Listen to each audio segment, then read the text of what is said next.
പ്രിയപ്പെട്ടവരെ, അള്ളാഹു പറയുന്ന, നമ്മളെ പഠിപ്പിക്കുന്ന, നമ്മളെ മനസ്സിലാക്കി ബോധ്യപ്പെടുത്തി തരാൻ ഉദ്ദേശിക്കുന്ന ഒരു പ്രധാനപ്പെട്ട സംഗതി എന്ന് പറഞ്ഞാൽ, നമ്മൾ മനസ്സിലാക്കി വച്ചിരിക്കുന്ന പുണ്യകർമ്മങ്ങളുടെ ബാഹ്യമായ ഏതെങ്കിലും ഒരു കോലങ്ങൾ അനുഷ്ഠിച്ചതിൻ്റെ പേരിൽ മാത്രം നമ്മളങ്ങ് അംഗീകരിക്കപ്പെട്ടവരാവുകയില്ല, സ്വീകരിക്കപ്പെട്ടവരാവുകയില്ല, പുണ്യവാളന്മാരാവുകയില്ല.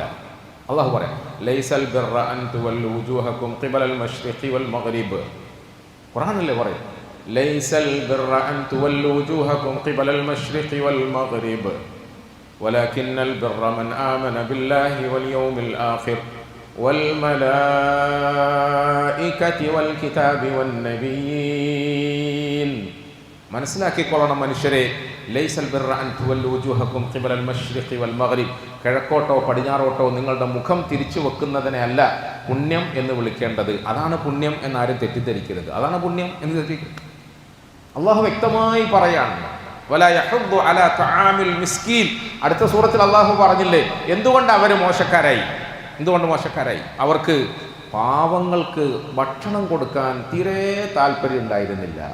ഭക്ഷണം കഴിച്ചുകൊണ്ടിരിക്കുന്ന സമയത്ത് ആരെങ്കിലും വന്നൊന്ന് കോളിംഗ് ബെല്ലടിച്ചാൽ തുറക്കല്ല, അല്പം കഴിയട്ടെ, നമ്മളൊന്ന് കഴിച്ച് കഴിയട്ടെ, കൈ കഴുകട്ടെ, കൈ സോപ്പിട്ട് കഴുകട്ടെ. കാരണം പോയി വാതിൽ തുറന്ന് അവന് കൈ കൊടുക്കുമ്പോൾ നമ്മുടെ കയ്യിൽ നിന്ന് മണത്താൽ അവനെ കൂടെ ക്ഷണിക്കണ്ടേ, വെറുതെ ഒരു ഫോർമാലിറ്റിക്ക് വേണ്ടി ക്ഷണിക്കണ്ടേ. നമ്മൾ വലിയ മുത്തശ്ശിയായിട്ട് അവനെ ഭക്ഷണം കഴിക്കാമെന്ന് പറയുന്നത് അടുക്കളയിൽ നിന്ന് നമ്മുടെ പ്രിയപ്പെട്ട പ്രസിഡന്റ് കേട്ടാൽ ഓള് നമ്മളെ കറുത്ത് മുറിച്ച് വെക്കൂലേ, എന്തും കണ്ടിട്ടാണ് നിങ്ങൾ ആളെല്ലാം വിളിച്ച് കയറ്റുന്നതെന്ന് ചോദിക്കൂലേ. അങ്ങനല്ലേ സംഭവിച്ചുകൊണ്ടിരിക്കുന്നത്? എന്തും കണ്ടിട്ടാണ് ഇങ്ങനെ ആളെല്ലാം വിളിച്ച് കയറ്റിക്കൊണ്ടിരിക്കുന്നത്? നിങ്ങൾ നിങ്ങളുടെ പണി നോക്കിയാൽ മതി. അതുകൊണ്ട് നമ്മൾ തിന്ന് കഴിഞ്ഞ് കൈ കഴി സോപ്പിട്ട് 2-3 പ്രാവശ്യം കഴി, മണമൊന്നുമില്ല. ഞാൻ എൻ്റെ വീട്ടിൽ കൈ എഴുതുന്നതിൻ്റെ അടുത്ത് നല്ല പെർഫ്യൂം വെച്ചിട്ടുണ്ട് ഇങ്ങനെ ഉപയോഗിക്കാൻ വേണ്ടിയിട്ട്. അതെടുത്തൊന്ന് കൈ പുരട്ടും, എന്നാൽ പിന്നെ അവർക്ക് ഞാൻ കഴിച്ചിട്ട് വരാൻ തോന്നണ്ടല്ലോ. എന്നെക്കുറിച്ച് പറഞ്ഞ നിങ്ങൾക്ക് ആർക്കും പരാതിയില്ലല്ലോ. ഞാനും എൻ്റെ ഭാര്യയും ബലിയാടാകാം നിങ്ങൾക്ക് കാര്യം മനസ്സിലാക്കാൻ വേണ്ടിയിട്ട്, അല്ലേ? പ്രിയപ്പെട്ടവരെ, അള്ളാഹു ഖുർആനിൽ ഇതൊക്കെ നമുക്ക് രസകരമായ നിലയിൽ പറഞ്ഞുതരാം. നമ്മുടെ ജീവിതത്തിൽ മനുഷ്യത്വപരമായ കുറേ സ്വഭാവ വൈശിഷ്ട്യങ്ങൾ ഉണ്ടാകുമ്പോഴാണ് നമ്മൾ പുണ്യവാളന്മാരാകുന്നത് എന്ന് പടച്ചവൻ വ്യക്തമായി പറയുന്ന ആയത്തുകളാണ് ആവർത്തിച്ച് നമ്മൾ കേട്ടുകൊണ്ടേയിരുന്നത്. ഇവിടെ നമ്മൾ ഒരു പ്രധാനപ്പെട്ട വിഷയം പഠിക്കണം.